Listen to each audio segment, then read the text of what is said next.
¿Estamos?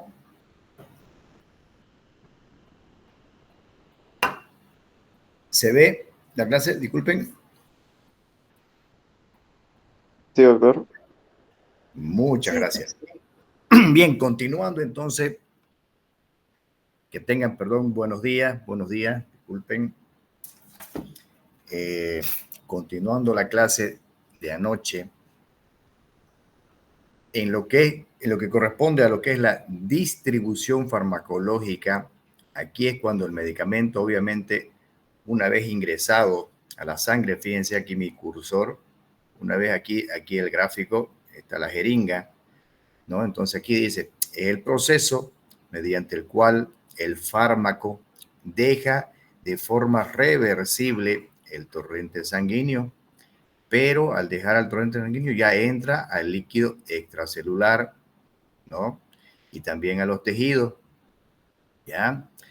Para todos los fármacos que se administran por la vía intravenosa, la absorción no es un factor, ¿no? Y la fase es decir, que y la fase inicial que sigue inmediatamente a la administración representa la fase de distribución, es decir, que cuando se administra el medicamento por vía intravenosa, directamente el medicamento pues se absorbe, es decir, que no es un factor, digamos, que, es decir, no puede no absorberse, está directamente ya donde quiere uno que esté, digamos.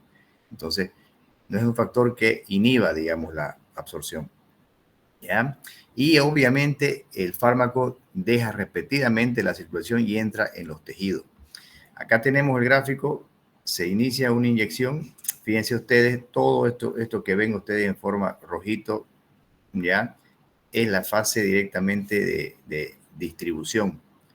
Entonces, cuando se inicia la inyección, fíjense, esta es la concentración plasmática. Fíjense cómo cuando se inyecta, digamos, una inyección, una dosis, por así decirlo, en bolo endovenoso, es directamente la concentración, obviamente, en el instante alta, ¿no? Pero luego, esa concentración, pues, ya se va saliendo del espacio intravascular para ya dirigirse por todos los tejidos, ya sería la fase de eliminación. Y esto aquí lo tenemos en el tiempo, ya es el tiempo acá, pasa el tiempo 1, 2, 3, 4 horas. Entonces ya de acuerdo a cuánto es la vida media del medicamento, pues es el curso de las horas. Pero esa es la fase de eliminación, que lo hacen, digamos, todos los fármacos, ¿no? Pero esta curva, digamos, no es igual, ¿no? Cuando se administra por vía oral. Esta curva está hecha cuando el medicamento lo realiza por vía endovenosa. La distribución de un fármaco desde el plasma al intersticio, fíjense, estamos hablando aquí del plasma. El plasma todavía estamos en la parte endovenosa, en la parte del vaso sanguíneo. Y el intersticio ya es lo que está afuera. Depende, dice, del gasto cardíaco y del flujo sanguíneo local, ¿ya? De la permeabilidad capilar, ¿no? Del volumen tisular, el grado de unión del fármaco a las proteínas plasmáticas y tisulares y la lipofilicidad relativa del fármaco. O sea, fíjense, todos esos factores influyen ya en la distribución del fármaco, ¿no? Nuevamente, vamos a decirlo, flujo sanguíneo local, gasto cardíaco, permeabilidad capilar, volumen tisular, grado de unión del fármaco a las proteínas plasmáticas y tisulares y la lipofilicidad que tiene el fármaco. Bien. Flujo de sangre, que ya lo hemos visto que es un factor, ¿no? La velocidad del flujo de sangre a los capilares tisulares ya varía ampliamente. Por ejemplo, dice un flujo sanguíneo a los órganos ricos en vasos, como por ejemplo los que están más irrigados, sabemos que es el hígado, cerebro, riñones, es mucho mayor, digamos, ¿no? Esa velocidad de flujo es mayor que a nivel de los músculos esqueléticos, ¿no? Obviamente el músculo esquelético, ¿cuándo se irriga? Cuando hacemos ejercicio, ¿no? Entonces, pero normalmente, digamos, cuando estamos ahorita, por ejemplo, en este momento, nuestro cerebro es el que está más irrigado. ¿Por qué? Porque estamos atentos a lo que estamos haciendo. Y sí, es constante, porque esa es esa es la vigilia que tenemos cuando estamos directamente con los ojos abiertos, ¿no? El cerebro está siempre actuando, ¿no?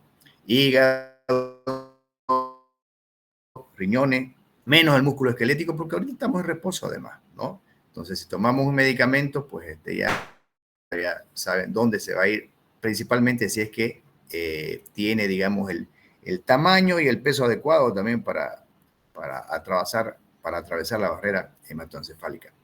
El tejido adiposo, la piel, las vísceras, tienen velocidades incluso más bajas de flujo sanguíneo, ¿ya? La variación del flujo sanguíneo de la hipnosis producida por un bolo intravenoso de propofol, ¿ya? Entonces, ahí fíjense que cuando se inyecta propofol a un paciente, propofol es un inductor del sueño, ¿no? Pero es un inductor del sueño, pero superficial, ¿no? Entonces, directamente eso va al cerebro, ¿no? Y directamente el paciente, pues, se relaja y se duerme, ¿no? El flujo sanguíneo elevado junto con la alta lipofilicidad del propofol permite una distribución rápida al sistema nervioso central y produce obviamente esa anestesia, ¿no? Una distribución subsecuente más lenta a los músculos esqueléticos y tejidos adiposos reduce la concentración plasmática, de modo que el fármaco se difunda fuera del sistema nervioso central, en sentido descendente al gradiente de concentración y recupera la conciencia. Es decir que el propofol, digamos, cuando se administra en bolo, como vimos en el gráfico, ya directamente entra al cerebro, ¿ya? Pero nuevamente este propofol obviamente va perdiendo ya su concentración, ya se dirige obviamente a los músculos esqueléticos y adiposos, y cuando está disminuyendo ya, reduciendo su concentración, se va obviamente fuera del sistema nervioso central y el paciente recupera la conciencia casi inmediatamente. El propofol es un inductor de sueño y anestesia que tiene una vida media muy corta, porque cuando ya se deja de administrar, digamos, si lo estamos administrando en goteo, termina el goteo y ya el paciente está recuperando la conciencia. Pero, ¿qué pasó, digamos, en el momento en que se estaba administrando el propofol? Cuando estaba en goteo, al paciente se lo ha podido operar, se le ha podido sacar tal. O sea, se le hizo todo lo que se quería en ese paciente obviamente, bajo una anestesia. Pero deja de gotear y directamente, ¿ya?, reduce la concentración plasmática, de modo que el sistema nervioso central se queda ya sin esa concentración adecuada y el paciente recupera la conciencia. Y eso es ¿por qué? Por el flujo de sangre que tiene obviamente el cerebro, ¿no? Hemos dicho acá que los órganos más ricos en vasos son hígado, cerebro y riñones, ¿no? Aquí fíjense interesante, fíjense estos cuadritos de acá. Por eso me gusta este libro, porque tiene muchos gráficos y los gráficos siempre ayudan mucho a la memoria visual, que normalmente es la que se queda, ¿no? Porque toda esta literatura, obviamente que es importante para comprender, pero la memoria visual es muy importante, que se quede el gráfico dentro de nuestra cabecita. ¿Ya? Bien. Permeabilidad capilar. Bueno, aquí directamente la vista de ustedes tienen que irse a un capilar. Y este es un capilar. Aquí tenemos la membrana basal del capilar, aquí tenemos las células endoteliales y aquí está obviamente el flujo, el lumen, donde pasa la sangre, ¿no? Entonces dice, la permeabilidad capilar se determina por la estructura capilar y por la naturaleza química del fármaco, ¿ya? La estructura capilar varía en términos de fracción de la membrana basal expuesta por uniones de hendidura entre las células endoteliales. Estas son sus uniones, ¿no? Las uniones de hendidura, ¿no?, de ese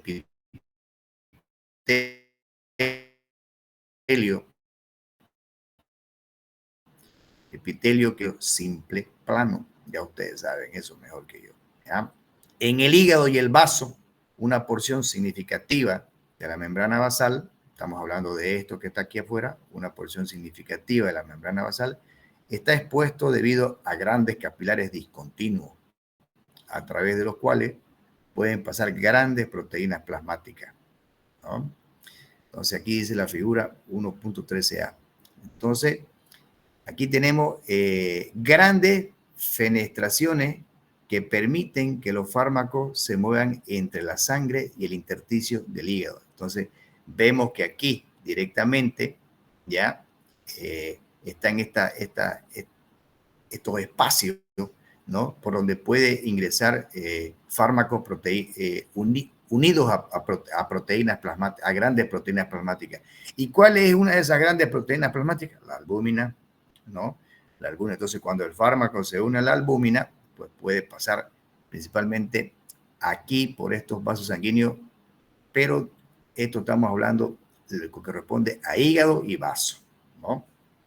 Bien, en el cerebro, y fíjense ahora aquí, vamos al punto B, estructura capilar, dice, de un capilar encefálico. Mire bonito, acá está la membrana basal. Estos son los pies vasculares de los astrocitos, que ustedes saben que son las células de la glía del sistema nervioso central. Y aquí tenemos el famoso endotelio, ¿no? Fíjense aquí cómo eran abiertos los espacios entre las células endoteliales, pero aquí pues no hay ese espacio. Aquí hay una unión, pero directamente súper estrecha, porque esto es totalmente distinto. En el cerebro la estructura capilar es continua y no hay uniones de hendidura, ¿ya? Para entrar al cerebro, los fármacos deben pasar a través de las células endoteliales, de los capilares del sistema nervioso central, o someterse a transporte activo, ¿no? Ya saben cuál es el transporte activo ustedes, ¿no? Directamente con ATP, ¿no? Ahí hay energía. Por ejemplo, un transportador específico lleva la levodopa hacia el cerebro, ¿ya? Entonces, fíjense acá, las uniones estrechas de las células colindantes se fusionan de modo que las células estén físicamente unidas y formen una barrera, una pared continua que evita que muchas sustancias entren al cerebro. Esta barrera hematoencefálica, que está dada por los pies vasculares de los astrocitos, por la membrana basal y por el endotelio, esas tres forman la barrera hematoencefálica, ¿ya? Pero muy importante esta barrera hematoencefálica. ¿Saben ustedes cuándo se descubrió la barrera hematoencefálica? En los años 1800, 1700, 1800, por ahí, ¿ya? ¿Y cómo la descubrieron? Directamente inyectaban contraste, ¿ya? Color directamente por la arteria, por cualquier arteria, la del cuello, por ejemplo, por la carótida, a los cadáveres, ¿ya? Para que directamente veamos, digamos, el color rojo que tienen las arterias o el color azul que tienen las venas, digamos, como lo vemos tan bonito nosotros en un atlas, ¿ya? Pero cuando estamos, digamos, en el anfiteatro, en el cadáver, pues no lo vemos así, sabemos que no es así, ¿no? Y entonces inyectaban colores, ¿ya? Y al inyectar colores, se coloreaba todo el sistema, ¿ya? Vascular, pero no entraba ni un poco al cerebro de ese color. Entonces ahí se dieron cuenta, ah, caramba, ahí pasa algo. Entonces debe haber ahí, y ahí se dieron cuenta, investigaron después, obviamente, y vieron que había esta barrera hematoencefálica que no permite que pasen ciertas sustancias mayores a 500 kilodalton, ¿ya? Y así son con muchos medicamentos, o sea, no todos atraviesan la barrera hematoencefálica. Los fármacos liposolubles penetran con facilidad el sistema nervioso central debido a que se disuelven en la membrana celular endotelial. Ahí es distinto, ahí está la liposolubilidad. En contraste con los fármacos ionizados o polares, por lo general no consiguen entrar al sistema nervioso central debido a que no pueden pasar a través de las células endoteliales que carecen de uniones de hendidura, ¿no? Entonces, por ejemplo, estos fármacos ionizados no le podemos dar, si queremos algo, digamos, a nivel, si había un antibiótico que sea ionizado, no va a pasar al sistema nervioso central. Y si queremos, si el paciente tiene una meningitis, no le va a ir bien. Estas células estrechamente yuxtapuestas forman uniones estrechas que constituyen la famosa barrera hematoencefálica, ¿no? Y aquí tenemos la permeabilidad de un capilar encefálico, ¿no? Aquí está el fármaco cargado, los fármacos liposolubles, fíjense cómo pasan la barrera hematoencefálica liposoluble con facilidad, y los fármacos mediados por transportador, o sea, cuando en forma activa, ¿no? Pero los otros no llegan a atravesar la barrera hematoencefálica, ¿ya? Por eso es importante saber qué medicamentos atraviesan y cuáles no, ¿no? Entonces, pero obviamente todo medicamento que cause en el paciente disminución de su vigilia significa que atraviese la barrera encefálica. En otras palabras, un ejemplo sencillo. Cuando ustedes tomen un medicamento y tengan sueño, obviamente atraviesa la barrera hematoencefálica, ¿no? Por ejemplo, esta pregunta que es súper lógica, digamos. ¿El alcohol atraviesa la barrera hematoencefálica? Sí, sí, doctor. Correcto. Correctísimo, correctísimo. Porque ustedes saben, el que es tímido o tímida toma sus alcoholes y de pronto ya está bailando y es el alma de la fiesta, ¿no? Entonces, el cambio ese de directamente el estado de conciencia que causan los fármacos, ¿no? Es porque atraviesan la barrera hematoencefálica. Pero esta barrera hematoencefálica nos protege principalmente de los cambios bruscos que pueden haber en el plasma de electrolitos, ¿no? Un cerebro nuestro no permite, digamos, sino si el paciente está recibiendo, digamos, soluciones así hipertónicas y todo, que haya un cambio brusco a nivel del cerebro. ¿Por qué? Porque puede haber, digamos, un edema cerebral, puede haber consecuencias y el paciente puede fallecer, ¿no? Entonces, eso también ayuda a la barrera hematoencefálica. Bien, otro directamente lo que estábamos hablando. Hemos hablado de la distribución de los fármacos y ahora la unión de los fármacos a las proteínas plasmáticas y a los tejidos, ¿no? La unión reversible a proteínas plasmáticas aísla los fármacos en una forma no difundible y hace más lenta la transferencia fuera del comportamiento vascular, ¿no? Entonces, ahí ustedes van a ver que muchos fármacos directamente se unen a las proteínas plasmáticas y esto hace que sea que no se absorban bien, que su absorción sea más lenta. Entonces, la albúmina, que es la principal proteína del plasma, ¿ya? Esta albúmina, cuando se une al fármaco, puede actuar como un reservorio farmacológico, ¿ya? A medida que la concentración del fármaco libre disminuya debido a la eliminación, el fármaco unido se disocia de la albúmina. Esto mantiene la concentración del fármaco libre como una fracción constante del fármaco total en el plasma. Entonces, la albúmina, cuando se une al fármaco, ya disminuye la concentración en el plasma, pero se puede mantener por más tiempo, ¿no? En el plasma, pero a concentraciones obviamente más bajas, ¿ya?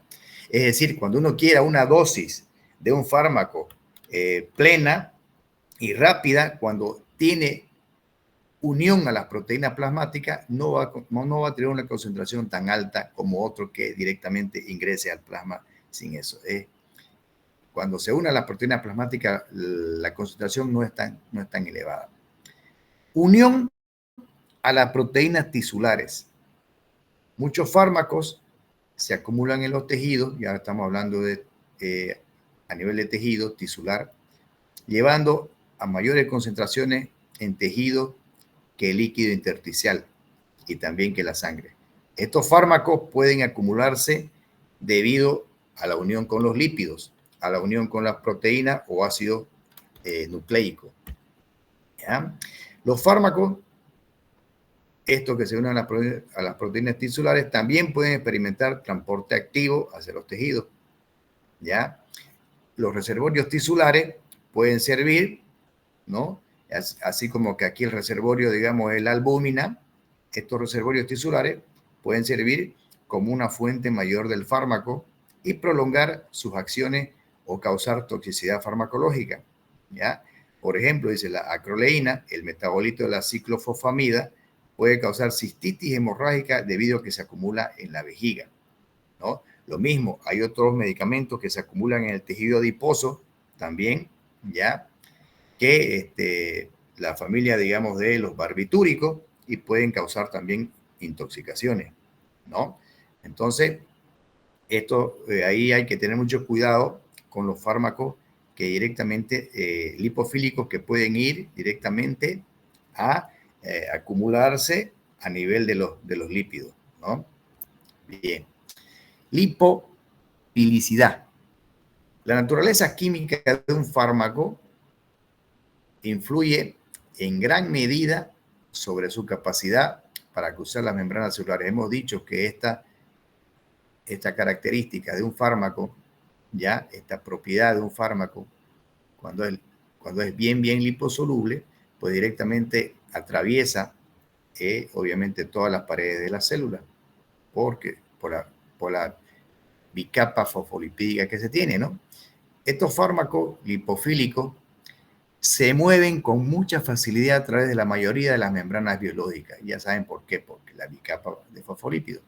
Estos fármacos se disuelven en las membranas lípidas y penetran en la totalidad de la superficie de la célula.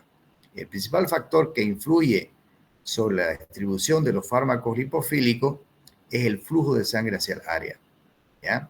En contraste, los fármacos hidrofílicos no penetran con facilidad en la membrana celular y deben pasar a través de uniones por hendidura. Ya saben ustedes que esas uniones son directamente esos canales acuosos que hemos dicho anteriormente.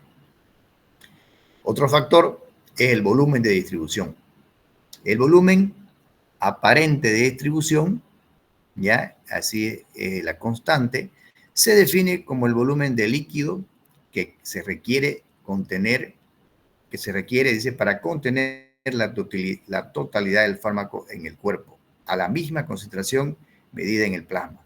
Se calcula al dividir la dosis, eventualmente, ¿ya?, llega a la circulación sistémica entre la concentración plasmática a tiempo cero. Entonces, el volumen de distribución es igual a la cantidad del fármaco en el cuerpo por la concentración plasmática, ¿ya? Aunque este volumen de distribución no tiene ninguna base fisiológica o física, puede ser útil para comparar la distribución de un fármaco con volúmenes de los compartimientos de agua en el cuerpo. Bueno, esto directamente va de acuerdo al volumen que se le inyecta directamente al paciente, y obviamente también, por eso es que normalmente esto es importante también tener en cuenta, principalmente en los pacientes pediátricos. La dosificación tiene que ser obviamente por kilo y por peso. En cambio, en el paciente adulto ya eso no, ya es como que algo estándar, pero en niños sí es muy importante. Distribución en los compartimientos de agua en el cuerpo. Una vez que el fármaco entra al cuerpo, ya tiene el potencial de distribuirse en cualquiera de los 3 compartimientos funcionales distintos del agua corporal o de quedar aislado en un sitio celular. Entonces tenemos el compartimiento plasmático, el líquido extracelular, ¿no?, y el agua corporal total. Esos 3. ¿Ya? Compartimiento plasmático: si un fármaco tiene un alto peso molecular o está extensamente unido a proteína, ya saben que la proteína principal es la albúmina, es demasiado grande para pasar a través de las uniones por hendidura de los capilares, y por lo tanto queda atrapado en forma efectiva dentro del compartimiento plasmático vascular. Como resultado, tiene un volumen de distribución bajo que se aproxima al volumen plasmático, o alrededor de 4 litros en un individuo que más o menos pesa 70 kilogramos. La heparina muestra este tipo de distribución, ¿ya? O sea, aquí estamos hablando de que los fármacos, cuando están unidos a la albúmina, pues se quedan más tiempo en el compartimiento plasmático, ¿no? Entonces, pero no se pueden, digamos, no pueden irse, digamos, a la parte tisular, ¿ya? Por este motivo. Pues se quedan en el compartimiento plasmático por más tiempo, ¿ya? Líquido extracelular, cuando ya se pasa a líquido extracelular, es decir, afuera de la célula. Si un fármaco tiene bajo peso molecular, pero es hidrofílico, puede pasar a través de uniones de hendidura endoteliales de los capilares hacia el líquido intersticial, ¿ya? Pero tiene que tener un bajo peso molecular, ¿no? Sin embargo, los fármacos hidrofílicos no pueden moverse a través de la membrana lipídica de la célula para entrar al líquido intracelular. Por lo tanto, estos fármacos se distribuyen a un volumen que es la suma del volumen plasmático y el líquido intersticial, que en conjunto constituyen el líquido extracelular, que más o menos es alrededor del 20% del peso corporal o 14 litros en un individuo de 70 kilogramos, ¿no? Los antibióticos aminoglucósidos muestran este tipo de distribución, es decir, que los aminoglucósidos ya directamente son compuestos que tienen bajo peso molecular y que son hidrofílicos. Entonces, normalmente estos van a tener una buena concentración a nivel de líquido extracelular o líquido intersticial, ¿ya? Y otro factor, digamos, que va directamente a ver con la distribución de acuerdo a los compartimientos de agua del cuerpo. Uno sería el plasmático, dos, el líquido extracelular, y el tercero es el agua corporal total. Si un fármaco tiene un bajo peso molecular, igual que el anterior, y tiene suficiente lipofilicidad, entonces aquí ya es más liposoluble, puede moverse hacia el intersticio a través de uniones por hendidura y pasar a través de las membranas celulares hacia el líquido intracelular, ¿no? Estos fármacos se distribuyen en un volumen de alrededor del 60% del peso corporal o alrededor, lo que significa alrededor de 42 litros en un individuo de 70 kilogramos. ¿Por qué? Porque ustedes saben que el agua corporal total es el 60%, ¿no? Por ejemplo, el etanol exhibe este volumen de distribución aparente. En general, un mayor volumen de distribución indica una mayor distribución hacia los tejidos y un menor volumen de distribución sugiere que limita al plasma y al líquido extracelular, ¿no? Entonces ya saben ustedes la concentración, por ejemplo, de un fármaco que directamente se limita al líquido extracelular por ser de bajo peso molecular e hidrofílico, entonces no va a abarcar alrededor de un 20% de su peso corporal, es decir, 14 litros en un individuo de 70 kilogramos. Cuando es directamente unido a las proteínas plasmáticas, ya ese fármaco va a alcanzar un volumen de distribución alrededor de 4 litros en un individuo de 70 kilogramos. Los 4 litros obviamente son los 4 o 5 litros de sangre que directamente circulan en nuestro organismo. Acá son 14 litros, ¿no? Y acá son, miren, 42 litros, ¿no? El 60%, ¿no? Estos son los lipofílicos, ¿no? Entonces, acá, por ejemplo, tenemos una inyección en bolo, ¿no? La administramos, fíjense la concentración, esta es la fase de distribución y la fase de eliminación. Dice, la mayoría de los fármacos muestran una disminución exponencial en la concentración con el tiempo durante la fase de eliminación. Obviamente, pues no. Se inyecta, tenemos una concentración elevada y a medida que va aumentando el tiempo, pues directamente también disminuyen su concentración en sangre, ¿no? Esa es la concentración, esta es la concentración plasmática y el tiempo, ¿no? Bien. Determinación del volumen de distribución. Otra fórmula, el hecho de que la depuración farmacológica ya pueda ser un proceso de primer orden, permite el cálculo de volumen de distribución. Primer orden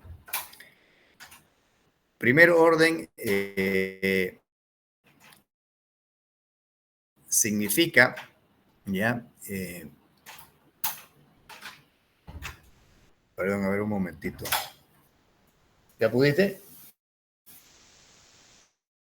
Allá, perdón. Perdón. Efecto del volumen de distribución en la vida media del fármaco. Perdón, vamos a ir de nuevo a lo que le decía. ¿Ya? Creo que me salté una acá, perdón. Determinación del volumen de distribución acá. Parece que estaban entrando a la casa, perdón. El hecho de que la depuración farmacológica suele ser un proceso de primer orden permite el cálculo del volumen de distribución. La depuración farmacológica significa cuando el fármaco obviamente está perdiendo su concentración obviamente en el organismo, ¿ya? Primer orden significa cuando una fracción constante del fármaco se elimina por unidad de tiempo, es lo que estamos viendo acá, ¿no? Directamente al inicio todo es totalmente, la concentración aumenta, pero a medida que pasa el tiempo, ya esa concentración se va perdiendo. Este proceso puede analizarse con mayor facilidad al graficar el logaritmo, dice, de la concentración farmacológica en el plasma, ¿ya? Concentración en el plasma, frente al tiempo, ¿ya? Entonces, la concentración del fármaco en el plasma puede extrapolarse de vuelta al tiempo. El tiempo cuando se inyecta por embolo intravenoso, ¿ya? Y el eje Y, que es este de acá, ¿ya? Para determinar la concentración, que es la concentración del fármaco que se alcanzaría si la fase de distribución ocurriera en forma instantánea. Esto permite que el volumen de distribución se calcule como volumen de distribución igual a la dosis sobre la concentración. Entonces, siempre va a depender, obviamente, la dosis y la concentración, ¿no? Es muy importante. Por ejemplo, el ejemplo del que más nos va a ayudar. Si 10 miligramos del fármaco se inyectan en un paciente, ¿ya? Y la concentración plasmática se extrapola de regreso al tiempo cero, es igual a 1 miligramo. Acá lo tenemos graficadito. Aquí tenemos la concentración endovenosa. Acá directamente tenemos la extrapolación al tiempo cero, resulta concentración cero. La concentración farmacológica hipotética predica si la distribución se alcanza de forma instantánea.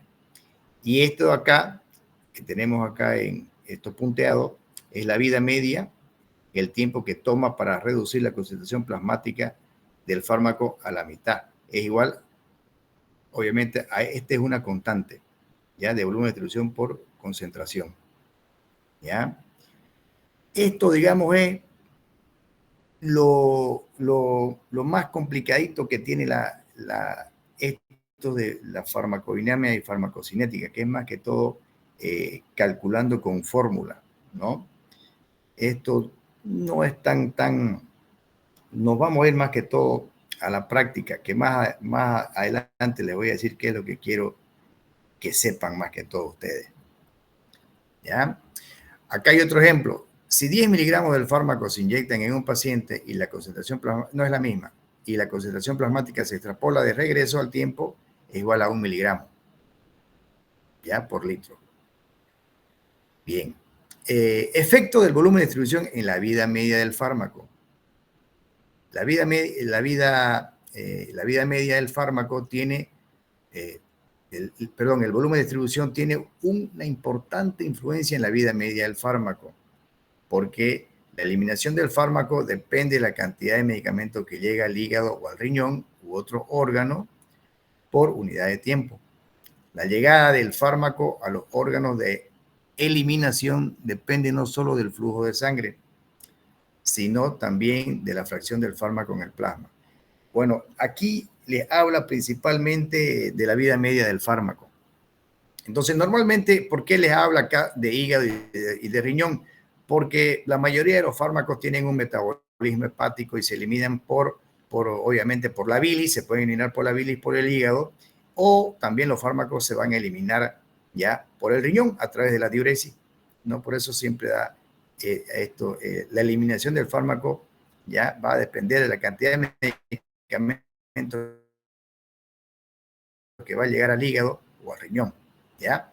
U otros órganos donde va a ocurrir obviamente el metabolismo por unidad de tiempo. La llegada del fármaco a los órganos de eliminación, como el hígado o el riñón, depende no solo, dice, del flujo de sangre, sino también de la fracción del fármaco en el plasma.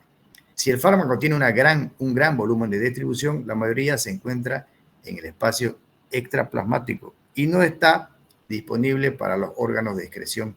Por tanto, dice que cualquier factor que aumente el volumen de distribución puede aumentar la vida media y extender la duración del fármaco, ¿ya? Entonces, esto, digamos, nos indica que va a depender principalmente ya de la dosis, principalmente acá, ¿ya? Cualquier fármaco que aumente el volumen de distribución puede aumentar la vida media y extender la duración de la acción del fármaco. Este gráfico acá muestra las concentraciones farmacológicas del plasma de una sola inyección del fármaco, ¿ya? Los datos de concentración grafican en escala lineal. Este es obviamente el A. Aquí vemos cómo una sola inyección del fármaco aumenta la concentración, obviamente, en el tiempo, pero luego la mayoría de los fármacos muestran una disminución exponencial del fármaco a medida que pasa el tiempo. Por eso que va a depender directamente de la concentración de la dosis. Y el segundo, ya el que le dice, los datos de concentración se grafican en una escala logarítmica. Esto ya es directamente de acuerdo al volumen también de inyección, ¿no? Pero que hay una fórmula acá que es una constante de la vida media del fármaco en el plasma. Bien, depuración es eliminación, ¿no? Es lo que el organismo, digamos, ya lo saca a través del cuerpo, a través de, ya sea del metabolismo u de otra forma, ¿no? De diuresis, de catarsis, piel, lágrimas, leche, ¿no? Una vez que el fármaco entra al cuerpo, comienza el proceso de eliminación, ¿ya?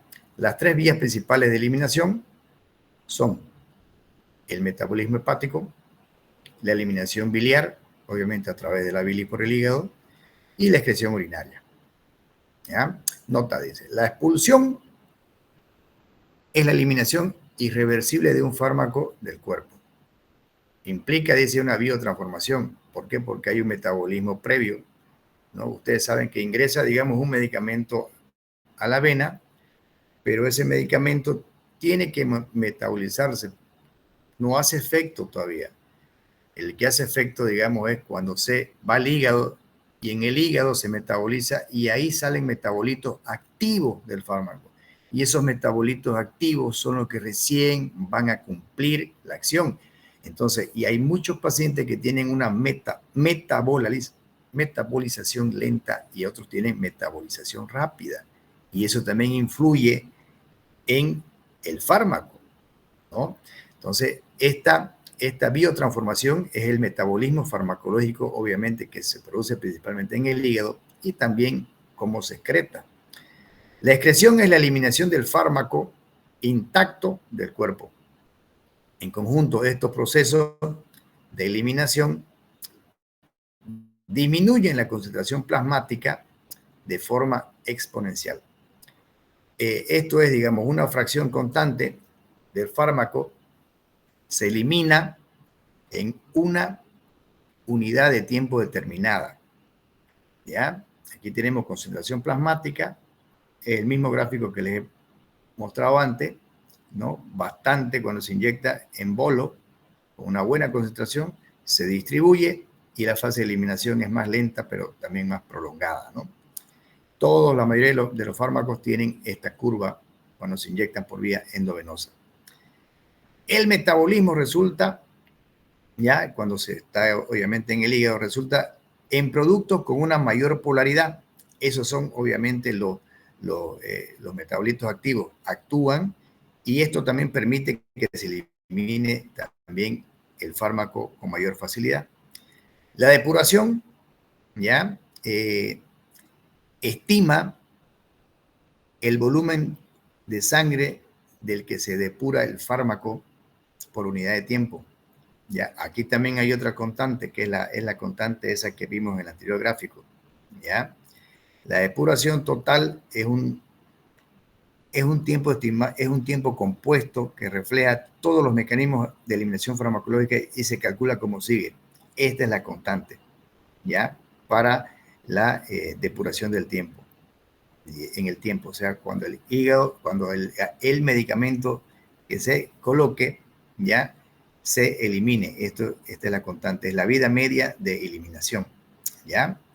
Entonces aquí, obviamente es el volumen de distribución sobre la vida media del medicamento, ¿ya? Pero esta es una constante logarítmica. La vida media del fármaco a menudo se usa como medida de aclaramiento del fármaco, debido a que para muchos fármacos el volumen de distribución es una constante. Esto es lo que es de la parte de la farmacocinética un poquito más complicadito, ¿no? Pero obviamente no vamos a ponernos de acuerdo más adelante qué es lo que quiero que estudien, ¿ya? Y qué es lo que yo quiero que sepan en su examen. Bien, acá dentro de lo que es la depuración farmacológica a través del metabolismo tenemos la cinética del metabolismo, ¿ya? Entonces hay una cinética de primer orden, ¿ya? Esta cinética de primer orden, la transformación metabólica de los fármacos es catalizada por enzima. Fíjense, entonces, normalmente esto obviamente va a ocurrir en el hígado, ¿ya? Esta cinética de primer orden tiene que pasar, digamos, por el hígado y ser catalizada por enzima.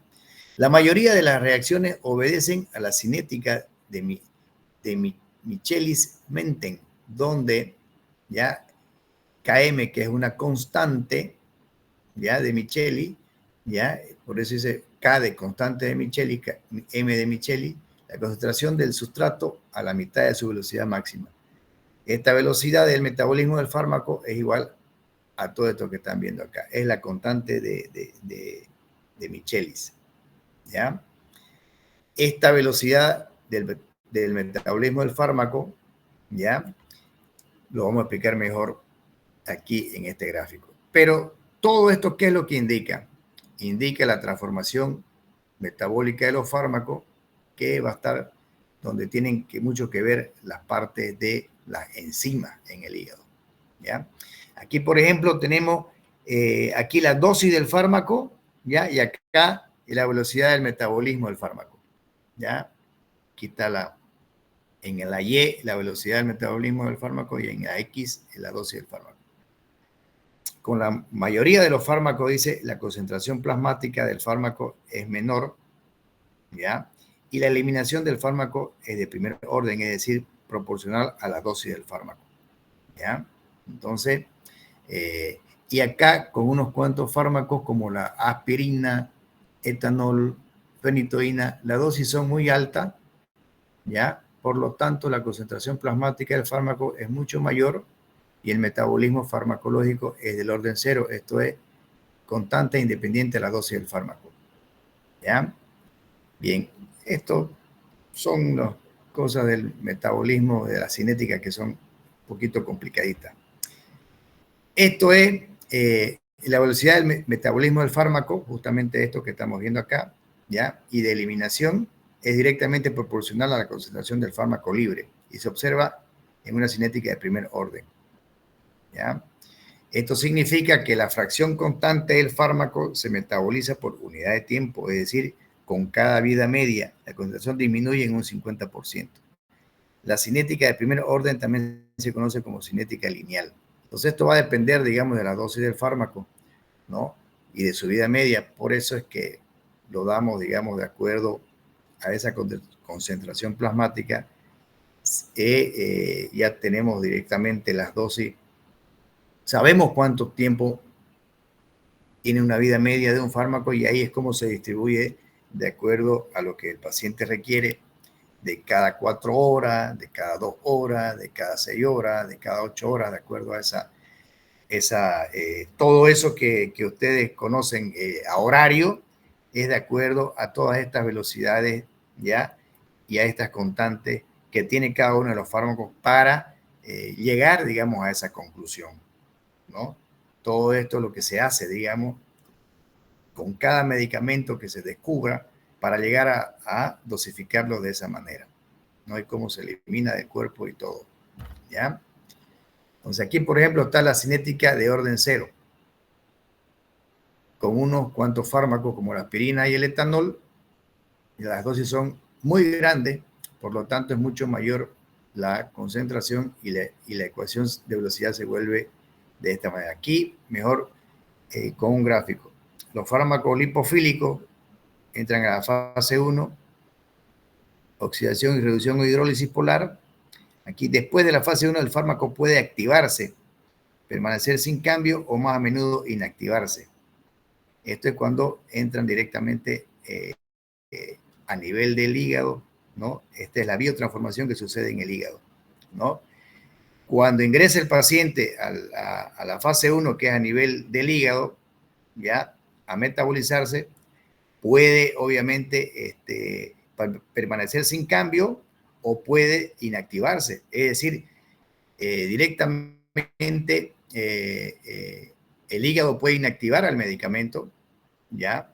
Y los metabolitos que el hígado al metabolizarlo produce, esos metabolitos sean directamente inactivos. Entonces, no puede haber acción de ese medicamento. Por eso es que hay fármacos que directamente el metabolismo no es hepático, directamente entran a la concentración sanguínea, ¿ya? Y ejercen su función y se eliminan por vía renal. De aquí salen los medicamentos que son directamente, cuando un paciente tiene insuficiencia hepática, es conveniente no darles medicamentos que tengan metabolismo hepático y le tenemos que dar medicación que tengan directamente una eliminación por vía renal, ¿no? Entonces, estos fármacos lipofílicos pasan la fase 1, pueden inactivarse, ¿ya? O permanecer sin cambio, pero pueden pasar también directo a la fase 2, ¿no? El fármaco es conjugado y suele estar inactivo. Algunos fármacos entran directamente al metabolismo en la fase 2, ¿no? Productos de la conjugación hidrosoluble. Esto tiene mucho que ver con el metabolismo hepático, ¿ya? La biotransformación de los fármacos.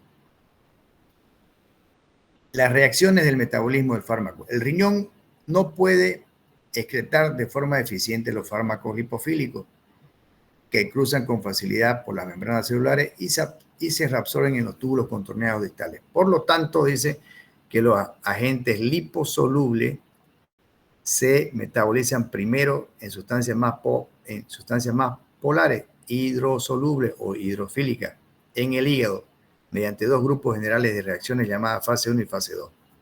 ¿Ya? Entonces, aquí, digamos, el hígado ayuda, ¿ya?, a que un medicamento pues, sea mejor eliminado a través del riñón. Normalmente, veamos esta fase. Se administra el fármaco liposoluble. Ustedes saben que el fármaco liposoluble penetra a casi todas las células del organismo. Entra al hígado, que sería la fase 1, ¿ya? Aquí se puede inactivar o activar ese medicamento de acuerdo a su metabolización, ¿ya? Pero hace que el fármaco, ¿ya?, también sea más hidrosoluble, ¿ya? Y esta hidrosolubilidad va a hacer que el fármaco, al ingresar a la fase 2, ya pueda ser eliminado ya por el riñón. Eso significa la reacción a nivel de la biotransformación que hace el hígado ya sea para que el metabolito sea activo o también para que el metabolito sea inactivo, pero lo hace que se elimine ya más fácilmente por el riñón cuando tiene esa capacidad de eliminarse. En la fase 1, ¿qué es lo que pasa en la fase 1? O sea, estamos hablando principalmente hígado. Nuevamente vamos a hablar de lo que sucede en el hígado, ¿no? esta fase 1 de la biotransformación de los medicamentos van a convertir fármacos lipofílicos en moléculas más polares al introducir o desenmascarar el grupo funcional polar. ¿Ya? Las reacciones de la fase 1 suelen involucrar reducción y oxidación. Esto es ya lo que es la reducción y oxidación o hidrólisis.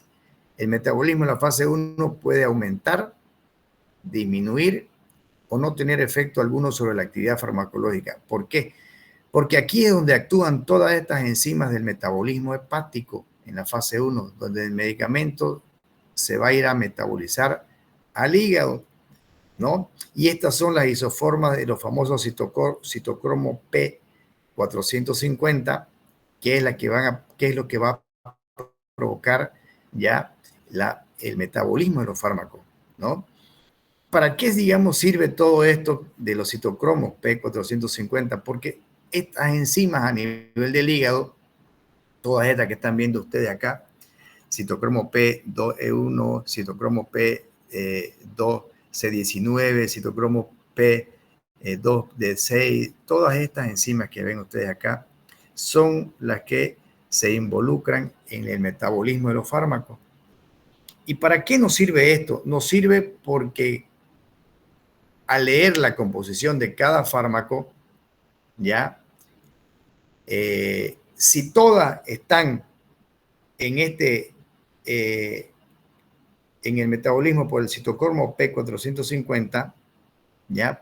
Pueden haber, cuando se toman 2 o 3 medicamentos que tienen este mismo metabolismo, ¿ya? Puede hacer que sus metabolitos activos de cada uno de esos fármacos empiecen a hacer efectos secundarios en el paciente porque se metabolizan en este paso, en esta enzima con el citocromo P450. Un ejemplo, el fluconazol antimicótico, ¿no? Se metaboliza por este citocromo P450. Otro ejemplo, acitromicina, antibiótico macrólido, se metaboliza por este paso citocromo P450. Los metabolitos del fluconazol y la acitromicina, metabolizados por este citocromo P450, ¿qué pueden hacer? Pueden aumentar los dos, ¿ya? El intervalo del corazón, el intervalo QR, y producir arritmia cardíaca. Entonces es muy importante saber el metabolismo hepático de los medicamentos y si los medicamentos están involucrados en el citocromo P450. Aquí vamos a tener un poco de ejemplo. Reacciones en la fase 1 que utilizan el sistema P450. Las reacciones de fase 1 que participan con mayor frecuencia en el metabolismo farmacológico y se catalizan por el sistema citocromo P450. Este sistema P450 es importante para el metabolismo de muchos compuestos endógenos como esteroides y lípidos y para la biotransformación de sustancias exógenas como fármacos, carcinógenos y contaminantes ambientales. Este citocromo P450 es una superfamilia de isoenzimas que están en el hígado, que contienen ya una M ubicada en la mayoría de las células, pero sobre todo en el hígado y las vías gastrointestinales. ¿Ya? La nomenclatura, cómo se los denomina a estas isoformas, el nombre de la familia está indicado en número arábigo que sigue A, C y P, y la letra mayúscula designa la subfamilia. Por ejemplo, CIP3A. ¿Ya? Directamente, entonces, la familia está, obviamente, con el número arábigo. 3, el número arábigo, ¿ya? Un segundo número indica la isoenzima específica. Entonces, ya sería la 3, que es la familia con el número arábigo, y la subfamilia sería el 4. 3, 4A. Esto obviamente son las isoenzimas de la familia del citocromo P4, sistema de citocromo P450. Lo que quiero que ustedes sepan acá que esto normalmente se encuentra en el hígado y aquí es donde se metabolizan la mayoría de los medicamentos con esto. Y esto es lo que tenemos que tomar en cuenta, el citocromo P450 para efectos secundarios e interacciones medicamentosas. Los pacientes geriátricos son muy polimedicados. Si dentro de su medicación nosotros vemos cada uno de los medicamentos que toma, por ejemplo, para darle un ejemplo, omeprazol, losartán, ¿ya? Para el dolor, tramadol, o de repente toma paracetamol, ¿ya? Atorvastatina porque tiene dislipidemia, y así sucesivamente. Hay que ver cada uno de esos medicamentos. Ustedes pueden hacer tranquilamente esta operación, ¿ya? Pónganse ahora, si su papá toma varios medicamentos, si su abuelito toma varios medicamentos, vayan a ver si son metabolizados por el citocromo P450. ¿Y cómo sabemos eso? Directamente colocamos en inteligencia artificial todos los medicamentos que toma papá, que toma mamá, que toma el abuelo, si todos ellos comparten el metabolismo del citocromo P450 y si tienen interacciones medicamentosas entre ellos, ¿ya? Porque muchas veces el médico lo receta, pero no se percata en esto. Entonces, eso es lo que ustedes tienen que hacer con cada uno de sus pacientes. Por eso es que muchas veces todo lo que el paciente presenta, ¿ya? Y que no tenía antes, es porque recién empezó a tomar un medicamento, ¿ya? Porque si antes estaba normal tomando con todos los medicamentos que tiene, ¿ya? Y de pronto incluyen un medicamento más o un suplemento o una vitamina, ¿ya? Entonces es importante hacer todo esto, ¿ya? Y obviamente ver si entre ellos está ocurriendo una interacción, que eso es lo más frecuente que sucede en los pacientes, ¿ya? La especificidad dice, debido a que muchos genes diferentes codifican múltiples enzimas, hay muchas isoformas diferentes de citocromo P450. Estas enzimas tienen la capacidad de modificar una gran cantidad de sustratos estructurales diversos. Además, un fármaco individual puede ser un sustrato para más isoenzimas, para más de una isoenzima. 4 isoenzimas, la CEP, la citocromo P450, la 3, 4, la 3A4, 5, la 2D6, la 2C8/9, ¿no? La 1A2 son responsables de la gran mayoría de las reacciones catalizadas por el citocromo P450, ¿no? Entonces, esta es una gran familia de todos estos citocromos, ¿ya? Pero de esta familia 450. Se encuentran cantidades considerables de CIP 3A4 en la mucosa intestinal, lo que explica también el metabolismo, el primer paso de todos los fármacos como la clorpromazina, el clonazepam. Clonazepam es el famoso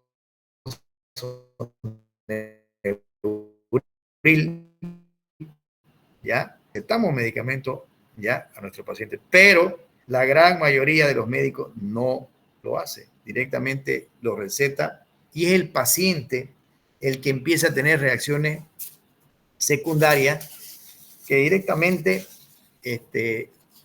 pueden seguir consultando con los médicos. Nadie le da bola, digamos, al paciente y ellos muchas veces se adaptan a veces a todas esas reacciones adversas que en la mayoría de las veces, pues, cuando son así de medicamentos como inhibidor de la bomba de protones, como dislipidemia, a veces el paciente se adapta y ya, obviamente, ya como ningún médico le da solución porque nadie hace, digamos, esta búsqueda, ¿no? Entonces, pero ahora, digamos, es algo que hay que hacerlo porque la inteligencia artificial nos ayuda, pero mucho para esto. Antes de darle un medicamento a un paciente, hay que decirle qué medicamentos usted toma, colocarlo a inteligencia artificial y decirle si tienen un metabolismo por citocromo P450 y qué interacciones pueden tener.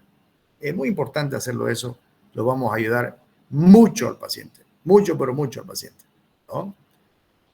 Y obviamente esto es otro lo que les decía, la variabilidad genética es súper importante. ¿Por qué? Porque ahora ya la medicina, ya les decía en la clase anterior, que es una medicina de precisión, ¿no? Esa medicina de precisión nos hace a nosotros recetar medicamentos de acuerdo a los genes. Aquí ha dicho genes, fíjense, especificidad, debido a que hay muchos genes diferentes que codifican múltiples enzimas. ¿Qué significa eso? Que no cada uno de nosotros somos diferentes a los otros. Un humano no es igual a otro. Por eso obviamente pueden estar las incompatibilidades también, pero yo no puedo dar mi órgano, mi riñón, digamos, a una persona que no es compatible, ¿no? Aunque ya eso de las compatibilidades también ya está pasando un poco a la historia, porque los medicamentos también que están haciendo ahora, actualmente ya directamente, si el órgano no es compatible igual con la inmunosupresión, pueden controlar todo eso, pero de todas maneras, igual no somos iguales uno o el otro. Esta variabilidad genética, las enzimas P450 exhiben una variabilidad genética considerable entre individuos y grupos raciales. Las variaciones de la actividad de la P450 pueden alterar la eficacia ya del fármaco y los riesgos también de eventos adversos, ¿no? Entonces, por eso es que en la farmacogenética, directamente cuando hace ese análisis genético, me va a salir a mí qué fármaco me van a hacer daño y cuáles me van a ayudar, ¿no? Esa es la medicina de precisión, ¿ya? Entonces, esta CIP26 en particular exhibe un polimorfismo genético. ¿Qué más nos va a ayudar esta farmacogenética? Que nos van a salir estos polimorfismos, ¿ya?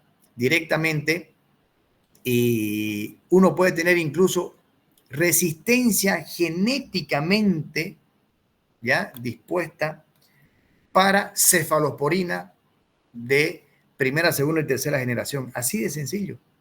Entonces, si yo tengo una infección y me dan una cefalosporina de tercera generación, de repente no me va a hacer efecto porque genéticamente soy resistente, ¿no?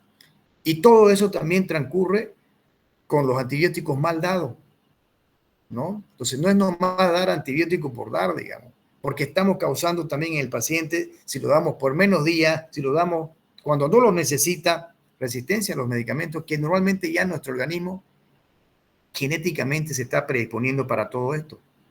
Y así salen las mutaciones, ¿no? Aquí hay una mutación, por ejemplo, el CIP26 resultan capacidades muy bajas para metabolizar sustratos. Por ejemplo, algunos individuos no obtienen beneficio alguno del analgésico opioide, como la codeína.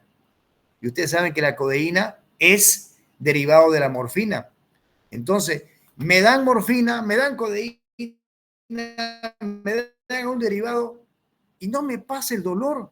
Y yo lo puedo catalogar a ese paciente hasta de, no puede, disculpe, le estoy dando yo morfina. Morfina es lo máximo de medicamento para controlar el dolor que se da en un paciente que llega gritando de dolor a la emergencia. Pero puede tener esto, el paciente, una mutación en el CP26 y no va a tener beneficio alguno de analgésico.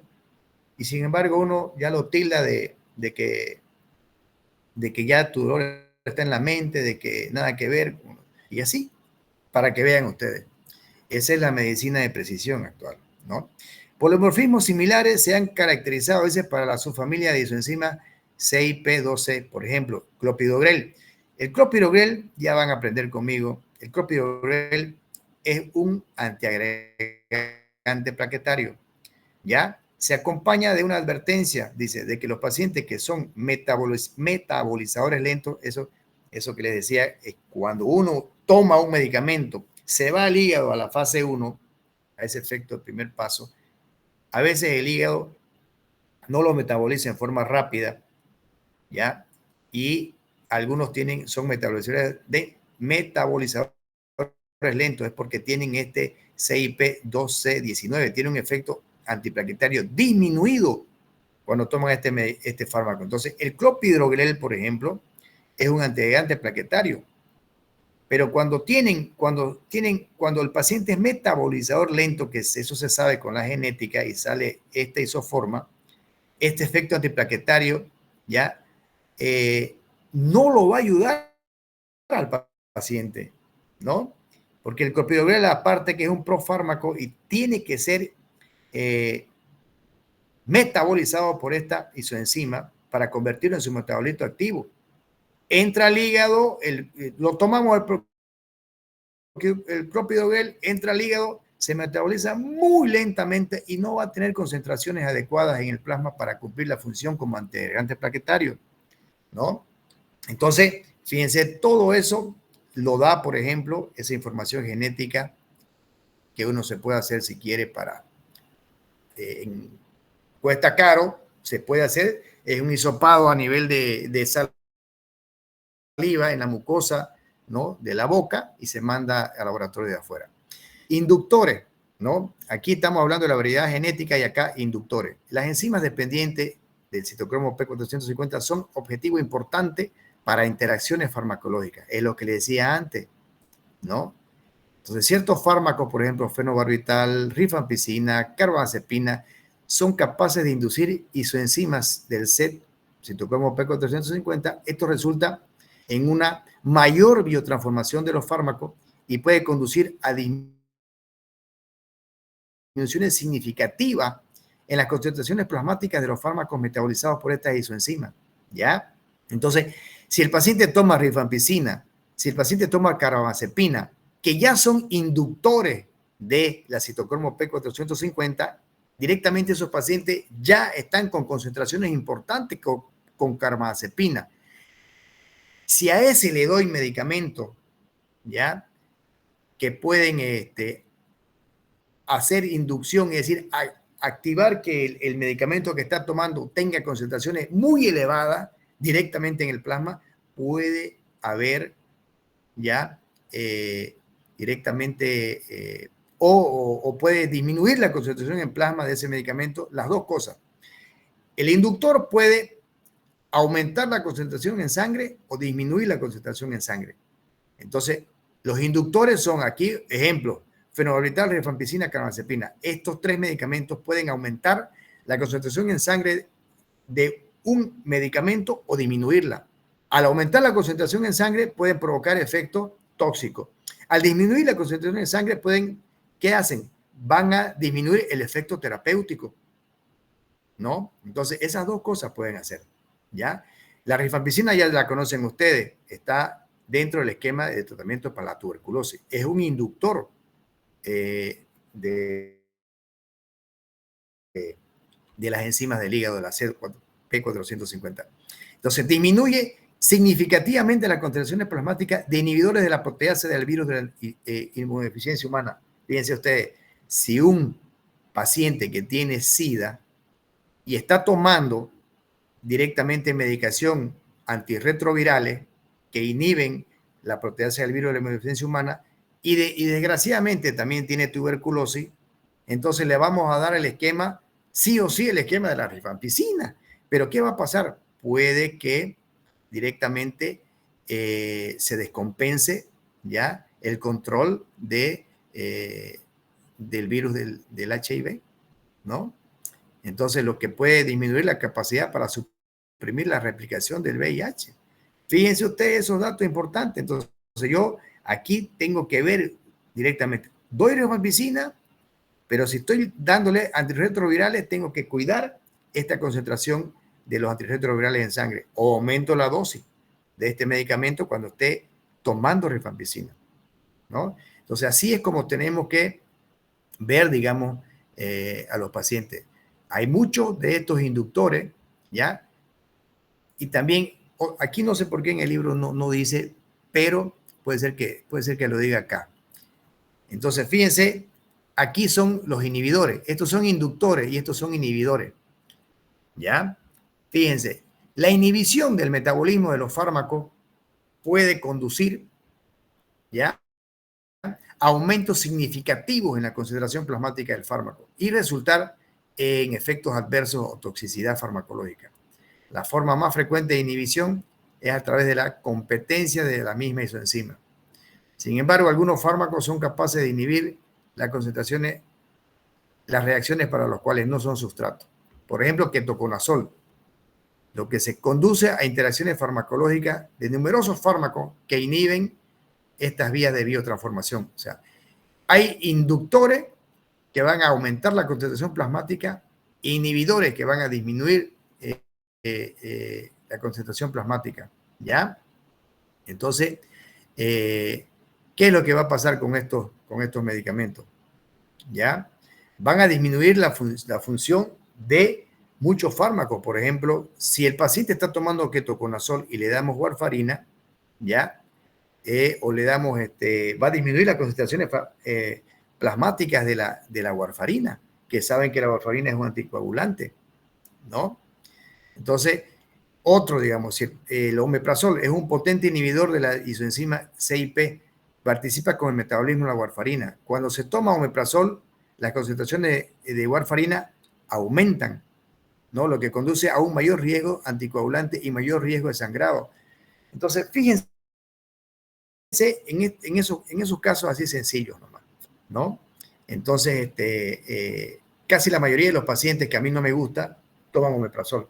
Y si el paciente tiene un problema de un recambio valvular en el corazón y le dan warfarina o una válvula mecánica, hasta el momento todos los pacientes que tienen un recambio valvular mecánico, la warfarina sigue siendo un medicamento de elección. Pero si el paciente le dan omeprazol, directamente va a conducir a un mayor riesgo anticoagulante y mayor riesgo de sangrado, solamente por darle omeprazol al paciente, ¿no? Acá, por ejemplo, inhibidores del CIP. Los más importantes son eritromicina, ketoconazol, ritonavir, debido a que cada uno inhibe varias enzimas de la isoenzima P450. ¿Ya? Acá, por ejemplo, hay un gráfico interesante. La isoenzima CIP12-9, sustratos comunes e inductores. ¿Ya? Directamente, los inductores que van a aumentar la concentración van a ser carbamazepina, ferrometal, rifampicina, ¿no? Aquí, por ejemplo, isoenzima 6P2D6. Todos estos sustratos comunes no va a haber ninguno que haga que aumente o disminuya. Acá, todos estos medicamentos, cuando se toma esto, pueden aumentar la concentración, ¿ya? De todos estos medicamentos. Ciclosporina, eritromicina, nifedipino, simvastatina, verapamilo, ¿ya? Entonces, ¿cuál es la conclusión de estos dos? Cuando el paciente esté tomando un inductor, ya sea fenobarbital, rifampicina o carbamazepina, ¿ya? Estos van a ser capaces, ¿ya?, de disminuir las concentraciones plasmáticas de algún medicamento. Y cuando se toma un inhibidor, los inhibidores van a aumentar, ¿ya?, directamente la concentración plasmática de un medicamento, ¿ya? Reacciones de la fase 1 que no afectan al sistema P450. Estos incluyen oxidación de amina, oxidación de catecolaminas o histamina, deshidrogenación del alcohol, oxidación del alcohol, metabolismo de la aspirina en el hígado, hidrólisis. Aquí incluso en inhibidores de la CP450 está el jugo, es decir, la toronja, ¿ya? Aquí está la toronja para que ustedes se den cuenta. El jugo de pomelo, de toronja, de grapefruit, como ustedes la conozcan, también es un inhibidor de la CP450, ¿ya? Entonces, si está tomando el paciente algún medicamento como warfarina, como eritromicina, algo de eso, va a producir también efectos secundarios en el paciente, disminuir la concentración o aumentar la concentración de algún medicamento. Por eso es importante, la única fruta que normalmente está involucrada con estos efectos es el jugo de toronja, ¿ya? O de grapefruit. Bueno, la fase 1 ya le decía que no afectan el citocromo P450. Directamente incluyen la catecolamina o histamina y aquí también el alcohol. O sea, directamente no pasa nada. Y en esto acá de la fase 2 consiste en reacciones de conjugación. Si el metabolito de la fase 1 es suficiente polar, puede ser excretado por los riñones. Sin embargo, muchos metabolitos de la fase 1 siguen siendo demasiado lipofílicos para excretarse. Una reacción de conjugación subsecuente con un sustrato endógeno como el ácido glucurónico, el ácido sulfúrico, ácido acético o aminoácidos resulta en compuestos polares. Por lo general, más hidrosolubles y que ya directamente los hacen inactivos para que ya sean eliminados por el riñón. ¿Ya? Aquí, por ejemplo, tenemos el fármaco libre de entrar al filtrado glomerular. Aquí tenemos al glomérulo renal, entra el medicamento, ¿ya? Aquí está la cápsula de Bowman, entra, digamos, primero está el tubo contorneado proximal, secreción activa de fármaco, el asa de Henle y el túbulo distal. Aquí directamente hay una reabsorción del fármaco. Se reabsorbe en forma pasiva un fármaco liposoluble, fármaco no ionizado, lo que ha concentrado de modo que la concentración intraluminal sea mayor que el espacio perivascular. Aquí se reabsorbe el fármaco, aquí directamente hay una secreción activa del fármaco, acá se reabsorbe y aquí directamente lo que ya no se absorbió y lo que pasó, ya directamente acá ya se elimina, ¿no? Y aquí también, por eso que en el turo proximal ya hay intercambio activo de electrolitos, sodio, potasio, cloro, calcio, magnesio y todo, ¿no? Cuando nosotros damos un diurético de asa, por ejemplo, se elimina todo eso directamente, ¿no? Que ya después vamos a aplicar esa parte de diurético. Pero acá, ¿qué es lo que se requiere con esto? Que directamente el fármaco que ingresa para ser eliminado por vía renal tiene que ser más hidrofílico para que sea eliminado por la orina. Y eso lo consiste, eso pasa, digamos, en la fase 2, donde directamente va a haber una reacción de conjugación subsecuente con el ácido glucurónico, sulfúrico o ácido acético para que se elimine. Depuración del fármaco por el riñón, directamente aquí es cuando se elimina por vía renal. Los fármacos deben ser suficientemente polares para eliminarse por el riñón, ¿no? Más hidrosoluble. La eliminación de los fármacos del cuerpo ocurre a través de una variedad de vías. La más importante es a través del riñón por la orina, y los pacientes con disfunción renal pueden ser incapaces de excretar los fármacos y estar en riesgo, obviamente, la acumulación del fármaco y obviamente los efectos adversos. La eliminación del fármaco renal, un fármaco se hace por filtrado glomerular directamente, por acá, este es el glomérulo, se filtra el fármaco primero, ¿no? Por la secreción tubular proximal, directamente acá, por el túbulo, ya sea contorneado proximal, ¿no? Ahí, y la reabsorción tubular distal. Es decir, que el fármaco, parte del fármaco también, ya, aquí hay una secreción activa del fármaco, pero aquí hay una reabsorción pasiva del fármaco. Entonces, esas tres formas son las formas de cómo se elimina por el riñoncito. En la filtración glomerular, directamente, los fármacos entran al riñón a través de las arterias renales que se dividen para formar el plexo capilar en el glomérulo. El fármaco libre, no unido a la albúmina, ¿ya? Fluye a través de las hendiduras capilares en el espacio de Bowman, ya como parte del filtrado glomerular.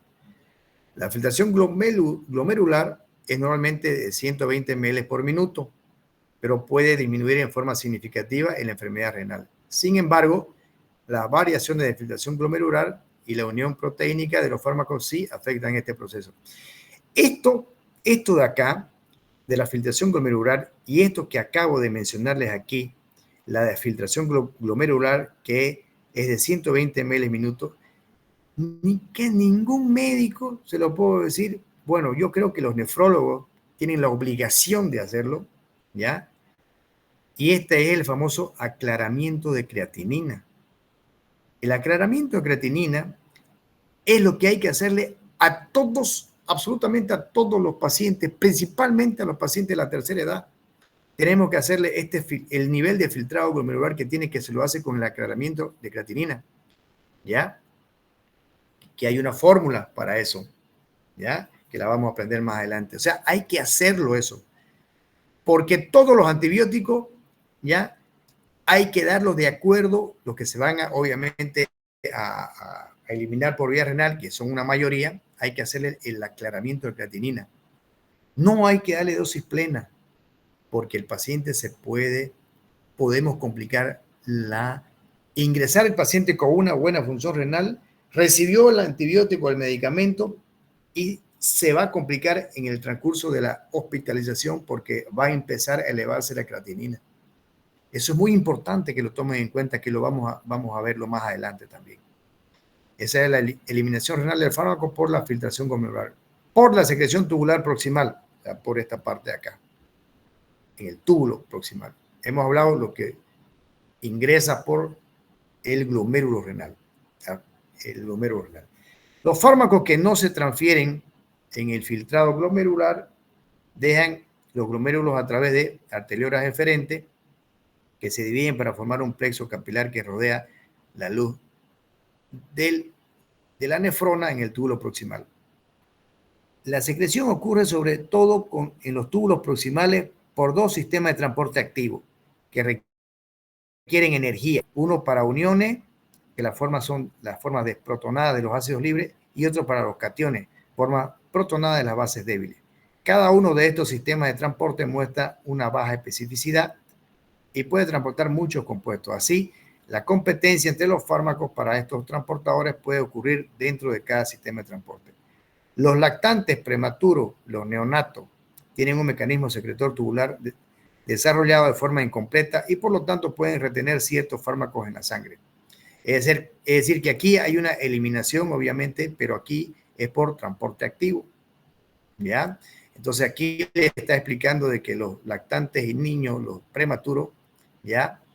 No hay que darle dosis plena de muchos fármacos porque pueden tener concentraciones tóxicas en su organismo.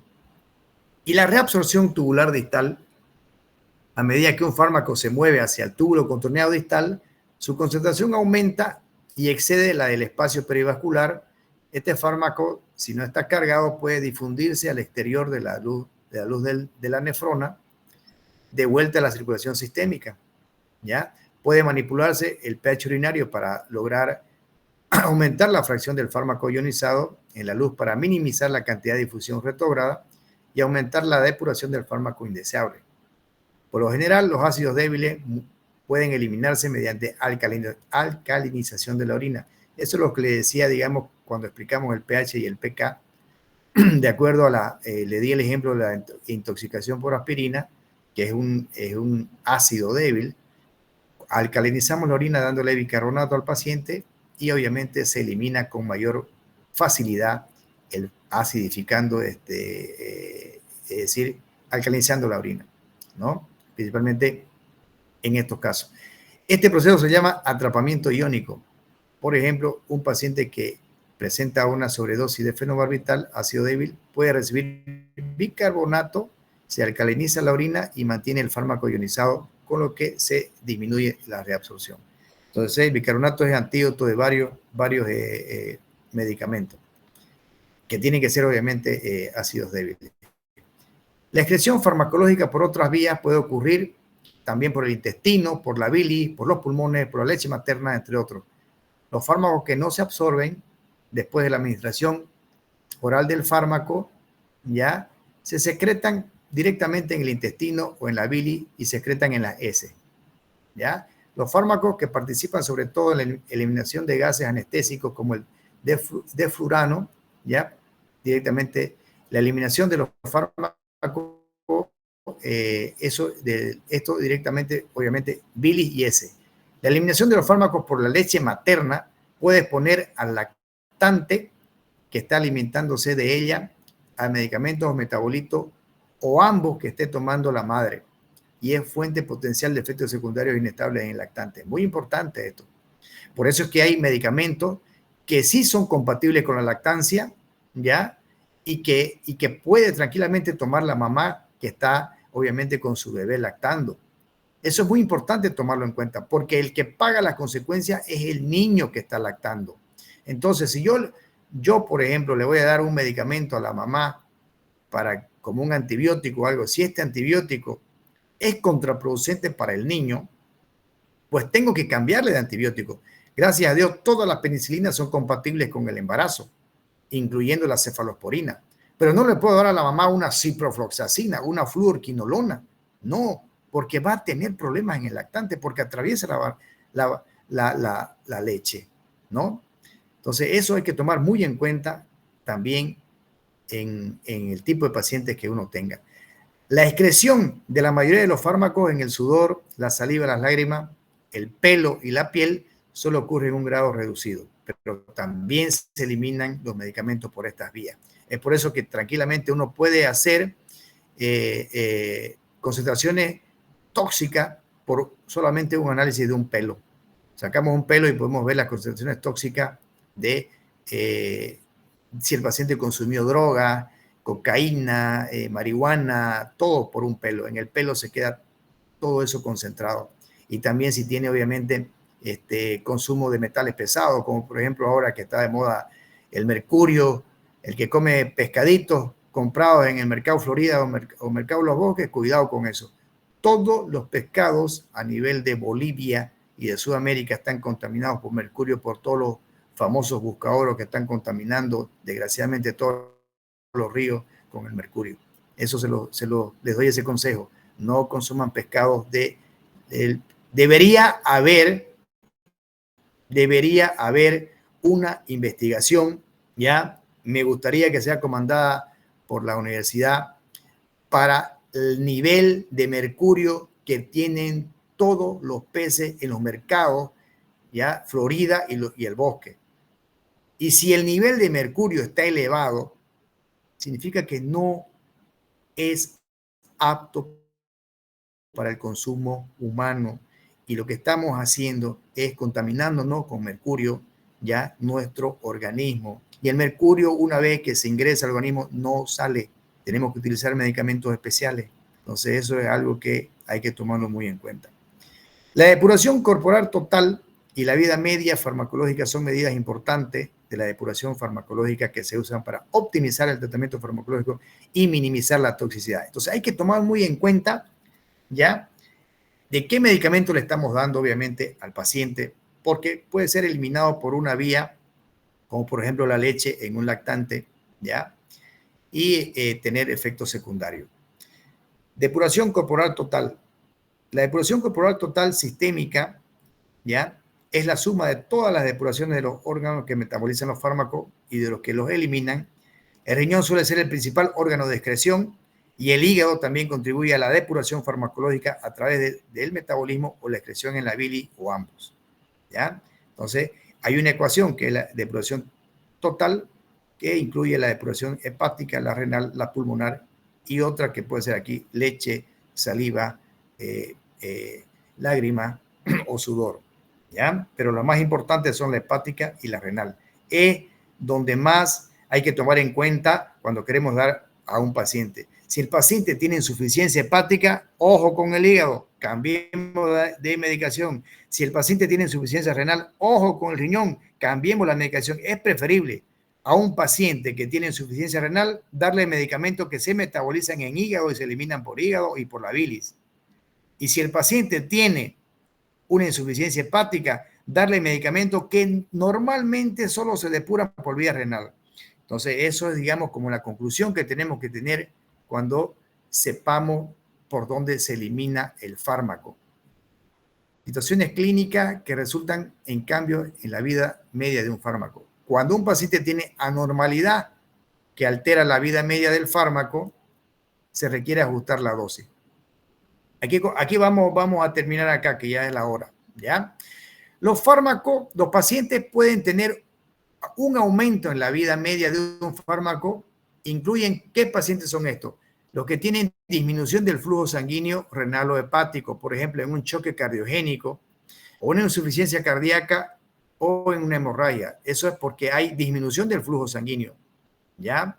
Obviamente que nosotros podemos mejorar ese flujo sanguíneo en un paciente que tiene un choque cardiogénico dándole vasoactivo. Entonces le damos vasoactivo, mejoramos ese flujo sanguíneo y podemos darle medicamentos a dosis plena sin problema. pero cuando el paciente está choqueado, pues no le vamos a dar todavía pues el antibiótico o algo, digamos, ¿no? No, primero mejoremos la parte ya de la distribución del flujo sanguíneo y más que todo, con esto también mejoramos obviamente la oxigenación en el paciente. 2, menor capacidad para extraer el fármaco del plasma, por ejemplo, en una enfermedad renal, es lo que le decía. Si el paciente tiene enfermedad renal, no demos medicamentos que van a agravar más esa función renal. Disminución del metabolismo, por ejemplo, cuando un fármaco concomitante inhibe el metabolismo o en la insuficiencia hepática como en la cirrosis. Ahí el otro ejemplo que le decía anteriormente. Si el paciente tiene una hepatopatía crónica, no le demos medicamentos que se van a ir a metabolizar principalmente en el hígado. Entonces cambiemos por otra vía, son los que más se van a eliminar por vía renal. Estos pacientes pueden requerir una disminución de la dosis o intervalos de dosificación menos frecuentes. Es decir, si el paciente tiene una enfermedad renal, tengo que hacer la dosificación renal de acuerdo al aclaramiento de creatinina, que lo vamos a ver más adelante. Entonces, si yo doy un medicamento, por así decirle, un aminoglucósido, una amicacina o gentamicina, si la gentamicina le tengo que dar al paciente cada 8 horas o la amicacina cada 12 horas, de acuerdo al aclaramiento de creatinina, de repente tengo que darle una sola dosis directamente cada 3 días. Entonces, fíjense esa diferencia que hay que tomar en cuenta. ¿Por qué? Porque con una función renal alterada, ese medicamento va a recircular en plasma y va a tener suficientes cantidades terapéuticas los 3 días. ¿Ya? Entonces, eso es muy importante tomar en cuenta en situaciones clínicas cuando el paciente tiene una cardiopatía, cuando el paciente tiene una insuficiencia renal o cuando el paciente tiene una insuficiencia hepática. ¿Ya? La vida media puede verse disminuida en un problema con problemas hepáticos o renales o cardíacos. ¿Ya? Muy bien. Entonces, ahí vamos a quedar ya en diseño y optimización del esquema de dosificación, ¿ya? Para la siguiente clase. Nos faltan unas 10 diapositivas y terminamos ya con esto que es la farmacodinámica, que es bien complicadita, pero estos dos temas, primero de introducción, la para eso que les he dicho yo, se manejan unas fórmulas medias matemáticas acá y... Hola, hola. Sí, sí. Sí, por ahí hubo un micrófono. Ya, bueno, entonces son un poquito fórmulas matemáticas y ustedes saben que nosotros estudiamos medicina porque no nos gusta la matemática, ¿no? Entonces, bueno, de todas maneras hay que saber de todo un poquito, ¿no? Son bien complicaditas, hay que leerlas con un mayor detenimiento, ¿ya? Lean ustedes. Les voy a pasar por PDF, ya, los libros que les dije, ¿no? Para que ustedes lo tengan también en casa y hagan una profundización del tema. Se los voy a mandar ahorita. El Capsule lo van a tener la última edición, ya esa que les dije, la 15, y se los voy a mandar también el Goodman y Hillman, para que lo tengan ustedes ahí en PDF, ¿ya? El Leaping Code no se los mando porque en realidad es copia fiel de lo que yo les estoy dando de sus clases a ustedes, ¿ya?